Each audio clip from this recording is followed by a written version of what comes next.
and get the house that you want and get the cars and do the traveling and live your life to the fullest and do all those things, you are going to have to commit to that one thing and get dialed in, get good at it, work your way up, and start to make money, because that's what it's all about, is taking care of your health and your family and gaining a bunch of resources in the form of money so that you can buy back your time. So what do you do if you don't know what you want to do with your future? My advice to you is either take up real estate or get into a trade and see if you like it. See if it's something that you might like, because what it's going to do for you is, the big thing is you're not going to take on a lot of debt. I've seen so many people get into 40, 60,000 or more of student loan debt. So when you get into a trade or you get into real estate, there are some costs associated with that. It's nothing like the big long-term commitment of going to university. If you pick a trade, you're going to need to get some tools, you're going to need to find a job, and you're going to need to see if you like it. And then you're going to start making money right away.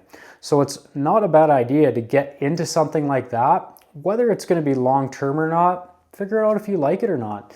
There's a lot of downside to trades. You're working in conditions that aren't an office setting. You're going to get dirty, you're going to deal with the weather, you're going to deal with a whole bunch of different types of people maybe that come along with being in the trades. Also, becoming a real estate agent, let's talk about that. I have a really successful buddy who's a real estate agent, and that's what he's done out of high school essentially, and he built his business and he's done extremely well for himself. So maybe that's something that you want to check out. Keep in mind that it's a lot of evenings and weekends, so you might not want to do that either, but at least if you give one of these things a try, if you don't know what you're going to do, if you have a vision for your life, you know what you're going to do, then go and pursue that thing. But I'm talking to the people who, they're not quite sure if they want to go to university right now or if ever, they don't really like school. One thing I would say is try a whole bunch of different things, but don't worry if you're not quite sure on a university education. Save up some money and then pursue it. You don't have to do it right away, but I would recommend going to university or college, even though I didn't go, because I think it can be a great experience if you treat it properly. You can meet a whole bunch of different people and hopefully friendships that last a lifetime. You can party a little bit and have fun, but you can also learn a lot and pursue something over the next 4 years, let's say, on average for maybe an undergraduate degree. And you can really build a lot of skills that maybe you're going to miss out on if you just go right into, let's say, a trade or going to be a real estate agent. You're going to need to have that socialization and meeting people kind of your own age, or you can really resonate with, maybe out at a bar or out at a social situation or a social event, instead of having that university lifestyle that a lot of people benefit from and meet a lot of good people through that network. And then they can go on and expand their careers, and they have something that they've stuck with for 4 years and they've seen something through and they didn't quit. Because a lot of people do have a tendency to quit things that they start. So try not to be a quitter and know when to quit, obviously, if it's not serving you or it's just something that you don't want to do. But don't just quit something because it's hard.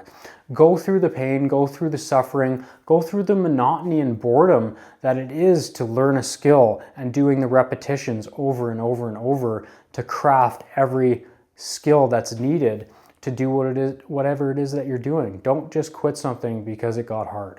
For myself, guys, I have about a $700,000 net worth. I have a nice home, 2 paid for vehicles, and I'm an electrician by trade. I've been doing it since I was 18 off and on. I did a little 3-year stint in personal training. I trained Muay Thai in Thailand for a little bit. So I've done a couple of things, and electrical is really something that I've stuck with. I've traveled a lot and I've done well with it. So I continue to do it. I'm 38 years old and I have 2 kids and a third one on the way. So I'm kind of doing what I'm doing now. I'm 38 and I'm almost 40, and that's what I'm doing. So if you're a little bit younger watching this video, try a whole bunch of different things, because as you do get older and you get into your 30s, that you are going to have to pick something and actually stick with it for the long term. Like I've chosen electrical. You're going to have to stick to what it is that you're doing when you're probably in your mid 30s. And yeah, you can change in your 40s or you can change in your late 30s and do something new, but know that it's going to take you a long time to get good at that next thing that you decide to do. So if you're going to make a transition, know that it's going to be hard, know that it's going to take a lot of work, and maybe you need to make that transition on the side and build that up to the level that you're at your current career if you want to make that change. So know that it's going to take some sort of commitment eventually when you get into your 30s to make money and build the resources in the form of finances and get the house that you want and get the cars and do the traveling and live your life to the fullest and do all those things.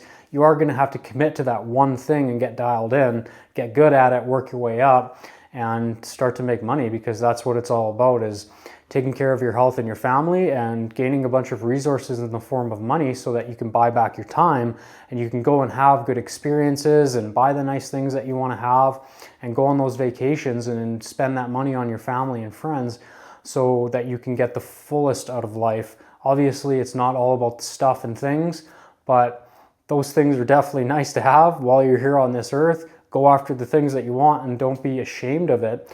And make sure that you are investing so you can buy back your time as you get older and really grow and use compound interest to expand your finances so that you can have a good snug sum as you get older. So we're going to wrap that up here, guys. I know this kind of turned into a little off topic, but try a whole bunch of different things. Try real estate or get into a trade, because those are going to open doors for you so you can start making some money and not a lot of cost up front. So then if you want to go to university or college and pay for it and be debt free or not take on a lot of debt, you've tried something, maybe you didn't like it, but at least you made some money along the way, and now you can go to university or college and have it paid for, and you've done it the right way and you didn't put yourself in a massive amount of debt that you're going to be climbing out for the next 10 or 15 years, and all that stress goes away and you're going to be better off for it. So if you like this content, check this video out as well, guys, or check out more videos on this channel. Subscribe to this channel and like the video. Take care.